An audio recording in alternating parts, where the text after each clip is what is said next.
lorsque vous êtes intègre, lorsque vous savez que vous n'avez rien à vous reprocher et qu'on ne peut pas rendre visibles des manipulations que vous mettriez en œuvre parce que vous n'en avez pas commises. Ça crée une différence fondamentale avec celui qui sait ou qui pense qu'on ne peut pas rendre visibles ces manipulations parce qu'il a le contrôle sur les appareils de pouvoir et l'information. Je vais vous donner un exemple personnel un peu anecdotique, mais puisqu'on ne cesse d'en parler dans l'espace public, je pense que ça a du sens. Vous savez, mon cher ami Gabi a lancé tout un programme politique parce qu'il n'avait pas grande idée, et surtout parce qu'il ne savait pas comment, dans le système actuel, se démarquer de ceux qui nous dirigent, décidé de lancer toute une campagne sur le harcèlement. Et donc, il a eu l'extraordinaire idée qui lui a été probablement soufflée par je ne sais quel conseiller en communication, de fonder cette campagne contre le harcèlement.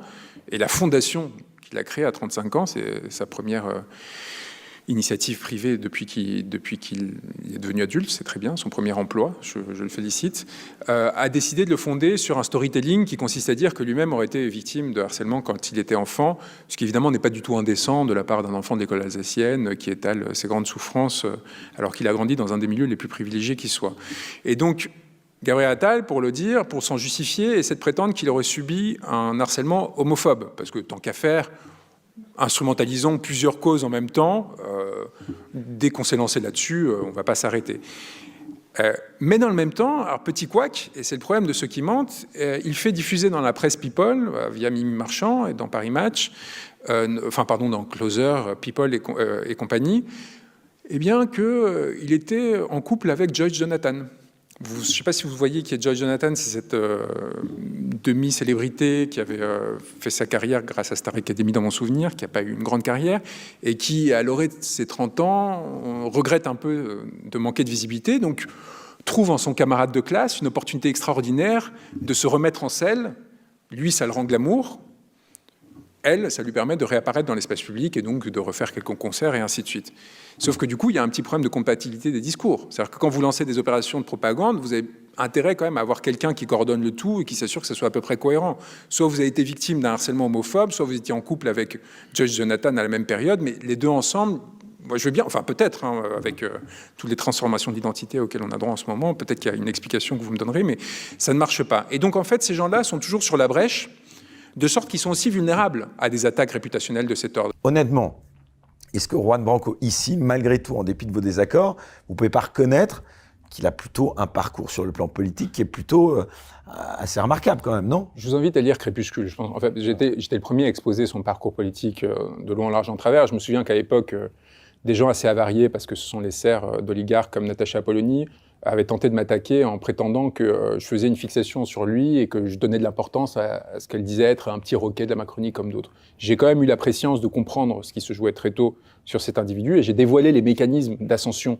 vers le pouvoir de cet individu en montrant à quel point il singeait ceux d'Emmanuel Macron. Donc, il n'y a pas de surprise du tout, au contraire. Il y avait une forme non pas d'avertissement. Et puis, Gabriel Attal, c'est quelqu'un qui a 16 ans, j'ai déjà raconté, mais sur le yearbook, donc sorte de truc que les lycéens font, où ils mettent leurs souvenirs de leur scolarité, chacun pour avoir un souvenir collectif, lui, il avait mis une photo de Georges Pompidou pleine page avec sa tête dessus. Donc, je veux dire, quand vous êtes avec les conditions qui sont les siennes, né dans un milieu extraordinairement favorisé avec de nombreux réseaux qui vous appuient et que vous jouez les bonnes cartes, c'est assez attendu que vous vous retrouviez dans une situation comme celle-ci. En tout cas, quelque part, j'avais annoncé.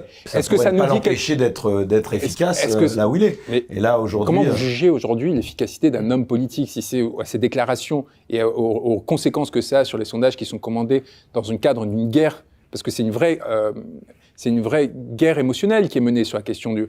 Les sondages sont utilisés comme des instruments pour renforcer de façon autotélique ceux qui sont favorisés par ceci, et au contraire essayer d'intimider ceux qui ne le sont pas. Si vous jugez le politique à cette aune-là de la surface qui est devenue justement le débat public, évidemment qu'il est très efficace. C'est même une machine de guerre, mais parce qu'il est soutenu par la même machine de guerre qu'a fabriqué Emmanuel Macron. C'est les mêmes personnes qui sont derrière lui. C'est Mimi Marchand, c'est Bernard Arnault avec qui il a déjeuné à plusieurs reprises. Tout ça est déjà en place pour le porter. Mais nous, ce qui nous intéresse en tant que citoyens, voyez, moi, je ne me place pas en concurrent de ces gens-là. Je ne me place pas dans le jeu des petits chevaux. Nous, on se place sur l'intérêt de la citoyenneté et de sortir de ces dispositifs de pouvoir, d'instrumentalisation qui vous permettent, à travers Paris Match, à travers le contrôle de tel ou tel média oligarchisé, de peu à peu accéder à une forme de visibilité qui va finir avec des instrumentalisations quand même pathologique presque, avec un niveau de larmoiement qui est comme scandaleux sur la question du harcèlement. On va utiliser le sort de pauvres gamins de 13 ou 14 ans qu'on va citer à l'Assemblée pour faire pleurer et pour dire « regardez, on est du bon côté », ainsi de suite. Faire oublier l'entreprise de dévastation à laquelle on a participé, que ce soit au ministère de la Santé, puis ensuite au porte-parole du gouvernement, au ministère du Budget, ainsi de suite. Cet homme n'a même pas il a été ministre du Budget, il n'a même pas fait un budget. Il est parti avant même de défendre son premier budget, parce que justement, probablement, il voulait éviter l'obstacle, et il a réussi à se faire à intégrer à l'éducation nationale. Comment vous voulez juger ces gens? C'est exactement comme Emmanuel Macron. Comment voulez-vous les juger sur son résultat politique? Qu'est-ce qu'ils ont démontré? Qu'est-ce qu'ils ont fait dans leur vie? Absolument rien. Le pauvre Gabriel, il n'a jamais eu de travail, à part en politique. Il était à 22 ans, parce qu'il était copain de la fille de la ministre, enfin de Marisol Touraine, il était déjà conseiller parlementaire, il gagnait déjà 6 000 € par mois.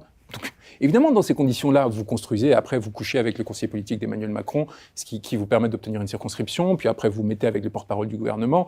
Et puis, enfin, vous voyez, c'est des choses qui sont... Enfin, le talent n'attend pas le nombre des années. Non, mais bien sûr. Jeune, mais si vous comprenez comment... Vous êtes bien avocat de personnalité. Comment on arrive au pouvoir et comment on accumule ce pouvoir, vous perdez toute forme de fascination à l'égard de ces individus. Vous comprenez, en fait, que c'est lié à des facteurs qui n'ont rien à voir ou peu avec le talent et le mérite. Et vous vous retrouvez dans une situation où, en fait, vous avez envie de faire une révolution. Et moi, c'est ça, plutôt, ce à quoi j'incite. Et Gabriel, pour moi, c'est génial. C'est génial, parce qu'il est la démonstration de tout ce qu'on est en train d'avancer depuis des années. Et pour ceux qui nous traitaient de complotistes au début, je leur dis, mais vous avez qu'à lire nos textes de 2019, tout était écrit. Tout est écrit. Et vous êtes en train de tomber, et on vous ajoute une petite abaya par là, un petit enfant qui a dû se suicider par ici, on vous les met, on vous le cuisine, et vous tombez. Là, il faut aussi, c'est là où on en arrive à la question du niveau de maturité politique. J'en reviens par exemple au Sénégal. Ces gens-là ne se sont pas laissés distraire, que ce soit par des fausses accusations de viol, que ce soit par des mises en scène d'empathie, je sais pas quoi. Ils ont dit à un moment, on a un homme qui défend nos intérêts, qui l'a démontré factuellement, qui a pris des risques pour nous, qui s'est fait radier, qui a démontré quelque chose dans sa vie, on le suit. Et c'est là en fait où il devient un objet à dénoncer. C'est quand il brise une grève de postier à 27 ans, alors qu'il n'a toujours même pas créé de permanence parlementaire dans sa circonscription, parce qu'il a été élu dans une circonscription qui a voté à 90% pour Macron au second tour des élections, donc qui lui a été donné par son conjoint Stéphane Séjourné, qui était au comité d'investiture de En Marche. Donc on lui donne la meilleure circonscription, on lui donne littéralement, de façon à ce qu'il s'impose là. Il n'en a rien à faire du peuple. Lui qui a fait l'Alsacienne, puis Sciences Po, etc., il sait très bien qu'il ne doit rien à son rapport avec la population. Il sait très bien qu'en fait ces dispositifs sont des dispositifs d'intrinisation qui utilisent la forme démocratique pour s'imposer dans l'espace politique. Qu'est-ce qu'il fait? Cette personne très arrogante va parler des bobos gauchistes pour parler des étudiants qui occupent les universités pour se battre contre une réforme complètement unique. Il va attaquer les cheminots, il va briser une grève de postiers en distribuant lui-même le courrier au sein de sa circonscription, postiers qui se battaient pour la défense du service public, et ainsi de suite. En fait, il va s'installer dans une politique au service des intérêts de ceux qui l'ont propulsé, qui va permettre à moi de faire ce texte, qui va tenter d'expliquer comment ça se fait que des personnes comme ça arrivent au pouvoir, et expliquer en fait les racines pour permettre de comprendre aux Français, de comprendre en fait comment en fait dans l'entre-soi du petit Paris, dès les plus jeunes âges, on va conformer des gens pour les amener à défendre des idées qui vont être au détriment du collectif. Et donc Gabriel, encore une fois, il prend cher. Mais c'est pas lui le sujet. Je m'en fiche complètement en fait. C'est juste qu'il va me permettre d'exposer des choses, et je crois que dès le moment que ces personnes-là font le choix de rentrer en politique, etc., ils acceptent en retour le fait qu'on expose les raisons de leur engagement, etc., et qu'on les critique à cet avenant. Moi, je ne le critique pas, j'essaie juste d'exposer factuellement ce qu'il est, pour montrer en fait à travers lui comment se fabrique dans le système de propagande en fait massif et de petits combinages, de combinaisons en fait de facteurs, les ministres d'aujourd'hui qui ne vont rien représenter et qui ne vont faire que porter des intérêts.